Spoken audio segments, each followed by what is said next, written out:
에서 재테크 팁 얻어보는 시간인데요. 사례 바로 만나보시죠.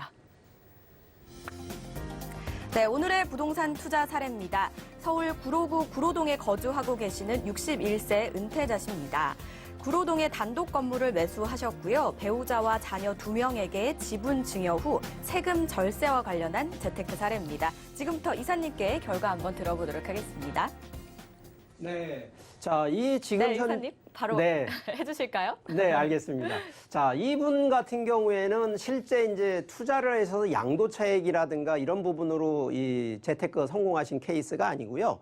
자, 실제 부동산을 투자하셔서 임대 수익이라든가 이런 부분은 성공적으로는 하셨는데 여기에 플러스적인 요소 바로 이 세금, 절세에 대한 세테크를 성공하신 케이스이기 때문에 오늘 한번 이 사례를 조금 더 부연 설명을 드리면, 자, 이분 같은 경우에 구로동의 단독 건물, 자, 기본적으로 이분이 임대소득 연간 약 한 2억 원 정도 되니까 보통 뭐 월로 따져도 벌써 한 1,200만 원대 정도 이상을 지금 이 해당 이 건물에서 이 수익이 나오는데, 자, 이 부분을 지금 이분 같은 경우에는 단독으로 가지 않고 배우자 30%, 자녀 2명이 있는데 2명에게 각각 10%씩 이 증여 지분에서 같이 공동 소유를 하셨다는 거죠. 자, 그러다 보니까 실제 이분은 세금 절세, 소득 분배, 바로 이 재테크가 아닌 세테크의 성공 케이스인데, 자, 이분 같은 경우 그래서 실제 한번 어떻게 금액, 특히 세금에 대해서 어떻게 절세를 했는지 한번 이 케이스를 보면,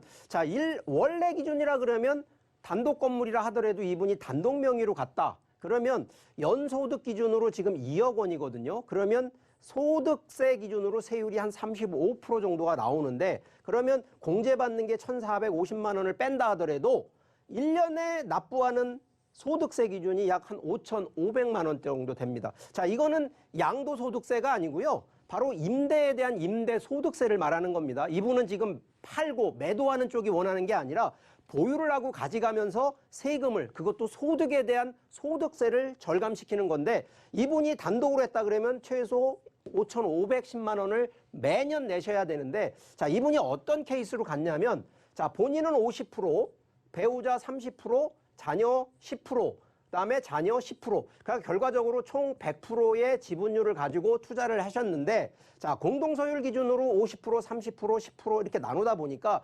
실제 소득 기준으로도 분배가 됩니다.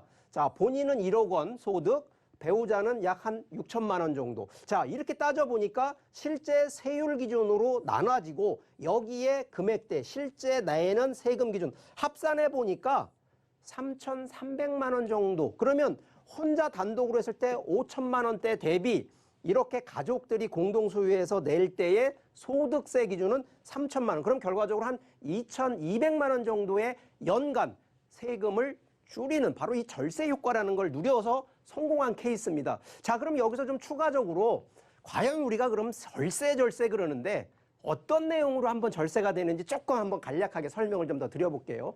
자, 이게 지금 제가 용어적으로 합법적으로 세금 안 내는 방법. 자, 이거 상식적인 겁니다. 합법적으로 안 내는 방법 딱 3가지입니다. 비과세. 정부에서 합법적으로 비과세 해주는 그 정책에 맞춰서 하시면 비과세 받고요.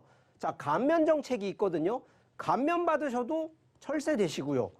환급.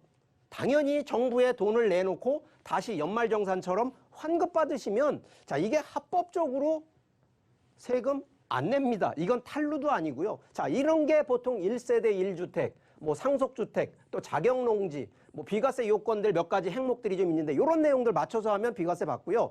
자, 감면 같은 경우에는 뭐 워낙 정부가 좀 뭐 새 정부가 들어오거나 그러면 또 이런 감면 정책들 또 새로운 정책들을 불과 한 1년 정도까지 새롭게 하니까 이런 건 정책 바뀔 때 아니면 정권이 바뀔 때 이런 건 유심히 보시면 되는데, 이 중에 가장 주택임대사업자 원래 기준으로는 취득세 감면 지금 아직 이거는 폐지가 안 됐습니다. 그대로 살아있고요. 부동산 완화 정책 할 때 반드시 감면 정책 시행하니까 이런 내용들은 지금 요번에 이제 정부가 한 1년 뒤에 조금 정부가 다시 바뀌니까 요때 요런 정책이 어떤 게 있는지 유심히 살펴보시고 요런 거 맞으면 되고, 환급 당연합니다. 연말정산 지금 월세 사시는 분들 연말정산 가능하고요. 상업용 부가세 환급 당연히 받을 수 있고요. 이거 또 하나, 양도세 신고를 했는데 잘못하신 분들, 자 이런 부분들은 다시 환급을 신청하시면 되니까 이런 부분들 알고 계시면 되고요. 자 여기에 취득시 어떻게 그러면 하느냐?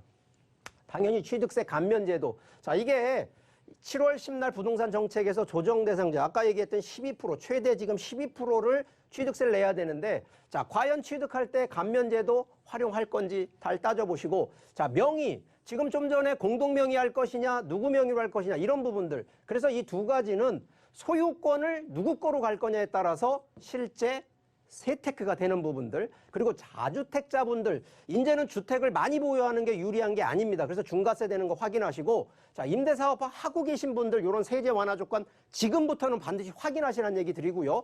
자금 이런 증빙들 이건 나중에 혹시라도 세무조사 나오게 되면 문제가 되기 때문에 이런 부분들 그리고 대출 받으시는 분들 이거 요즘은 또 이런 부분 안 하시는 분이 있는데 자 이거 수입이 있고 어디 뭐 기업체에 또 이렇게 종사하시는 분들 같은 경우 대출 받으면요 이거 소득공제 다 받습니다. 연말정산 이런 부분들 반드시 확인하시고요. 자 매도할 때도 이거 상당히 중요합니다. 일단 비과세 감면을 우선해서 받는 그러면 양도차익을 줄이는 게 아니라 양도차익이 많아도요 실거주 하시는 분들 1주택이신 분들 자 이런 분들 당연히 비과세 받을 수 있습니다.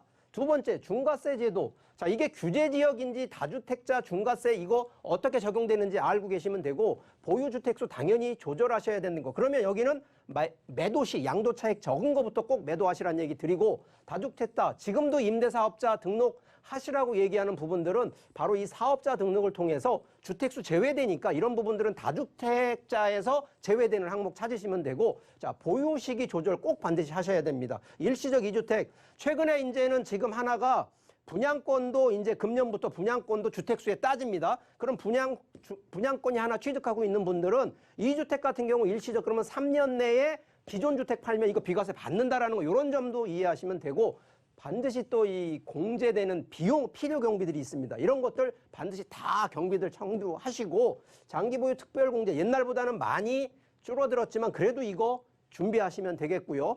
요거 제일 중요한데 증여 혹시라도 요즘 증여가 많거든요. 증여 받으신 부동산 절대 5년 이내에 처분하시면 안 됩니다. 이 이유는요. 그러면 증여하신 분 예를 들어 아버지가 증여했다 그러면 아버지가 취득한 그 취득가액으로 계산하니까 양도차익이 줄어드는 게 아니라는 점. 그래서 반드시 증여받은 부동산은 5년 이후가 넘어야 매도한다. 이런 전략을 갖고 가시라는 점 강조드리니까 세테크 어려운 게 아닙니다. 요 나름대로의 몇 가지 포인트들만 잘만 아신다 그러면 자 금년도가 아니라 내년에도 충분히 세테크의 전략을 가지고 지혜로운 투자, 부동산의 투자 세계로 한번 들어와 보시기 바라겠습니다.